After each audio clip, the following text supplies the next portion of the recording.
কত রাত। প্রতিদিনের মতো ব্যস্ত রাজধানীর এক টুকরো প্রশান্তি ধানমন্ডি লেক। এখানে ঘুরতে আসা মানুষের ভিড়ের মাঝেই শোনা যায় এক সুরেলা কণ্ঠ। পাগলা হাওয়া করে, পাখির প্রীত বুনি বুনি ভু করে, ওরে ওরে হাওয়া থামে না রে, বন্ধু আসেছে বহুদিন পরে। এই কণ্ঠের মালিক আসাদুজ্জামান বাবু। শারীরিক প্রতিবন্ধকতা থাকলেও গানই তার শক্তি, গানই তার পরিচয়। আমার আসলে ছোটবেলা থেকে গানটা শেখা। ধানমন্ডি লেকটা এমন একটা জায়গা, সবসময় মানুষ থাকে, আমি গান করি, আমার মতো অডিয়েন্সরা শুনে ভালোই লাগে। আমি যেহেতু প্রতিবন্ধী মানুষ, ওটা দেখি না। ওরা যখন আমার গানটা শুনে তখন হয়তো দেখা যাচ্ছে যে ওই জিনিসটা ওদের আর মাথায় আসে না। তখন ওরা বলে ওইটা হচ্ছে আপনার একটা প্লাস পয়েন্ট, এটা আপনি কখনো রিয়েলাইজ করবেন না যে আপনি যে প্রতিবন্ধী হিসেবে আপনার গান কেউ শুনবে না বা আপনাকে কেউ দেখতে পায় না, এটা কখনো মনে আনবেন না। বাট এই কথাটা শুনে আসলে খুব ভালো লাগলো। প্রতিদিন ধানমন্ডি লেকে এসে গান শোনান বাবু। ঘুরতে আসা মানুষগুলো মুগ্ধ হয়ে শোনেন তার কণ্ঠের জাদু। জীবনের গল্প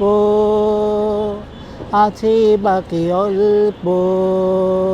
এখনকার গল্পটা আসলে আমার জন্য অনেক কঠিন, যে আমার চলার পথেই চিন্তা করতে হয় এখানে গেলে আমার কী হবে, দুই পা আগাতে গেলে এখানে গেলে আমার কী হবে, সব কিছু নিয়ে আমার চিন্তা করে আমাকে বের হতে হয়। যে কখন যে কী হয়ে যায় আসলে বলা যায় না। সবসময় আমাকে বাইরে গেলে মানে আতঙ্কের মধ্যে থাকতে হয় যে কী হয়ে যায়, কী হবে, বা আমাকে নিয়ে লোকে কী বলবে। আগে এগুলো চিন্তা করতাম, কিন্তু এখন আর আসলে ভাই অতটা চিন্তা করি না। জীবনের পথটা অবশ্য সহজ ছিল না বাবুর জন্য। ছোটবেলাতেই হারিয়েছেন বাবাকে, বছর খানিক আগে ছেড়ে গেছেন মাও। 4 ভাই বোনের মধ্যে সবচেয়ে ছোট বাবু, তবুও হার মানেননি কোনো প্রতিকূলতায়। শারীরিক প্রতিবন্ধকতার কারণে উপহাসও কম শুনতে হয়নি, বরং সেই কষ্টকেই শক্তিতে রূপ দিয়েছেন।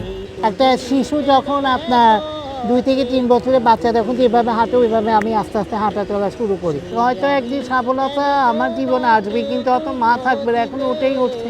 মা হয়তো দেখতেছে না, এটাই অনেক তৃষ্ণা আসলে করছিলাম। আমি নোয়াখালীতে যখন ছিলাম, একসময় বাসায় এসে কান্নাও করতাম। আমি বললাম যে মা, আমি কেমনে চলবো, কীভাবে চলবো, কত ওরে যে একজন নিয়ে যদি দৌড়াদৌড়ি করতো, তাহলে হয়তো দেখা যাচ্ছে তুই অনেক দূর যাইতে পারবি। আমি তো যেহেতু একজন প্রতিবন্ধী মানুষ, অনেকে আমাকে দেখতে চিনে জানে, প্রতিবন্ধী হিসেবে কাউকে যেন পরিচয় না দিতে পারে, ওভাবে যাতে আমি নিজেকে একটা স্বাবলম্বী জায়গা আমি নিয়ে যেতে চাই। আর অবশ্যই মায়ের দোয়া থাকলে আমি ইনশাল্লাহ অনেক দূর যাইতে পারবো। এই জন্য অবশ্যই আপনাদের সহযোগিতা লাগবে। আপনারা যদি প্রতিবন্ধীদের জন্য হাত বাড়িয়ে দেন, এটা আমার কাছে অনেক বড় একটা পাওয়া থাকবে।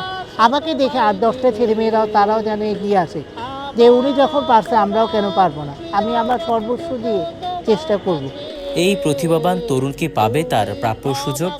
হয়তো সময়ের অপেক্ষায় আছেন বাবু, তবে তার কণ্ঠ আর আত্মবিশ্বাস বলছে স্বপ্ন একদিন সত্যি হবে।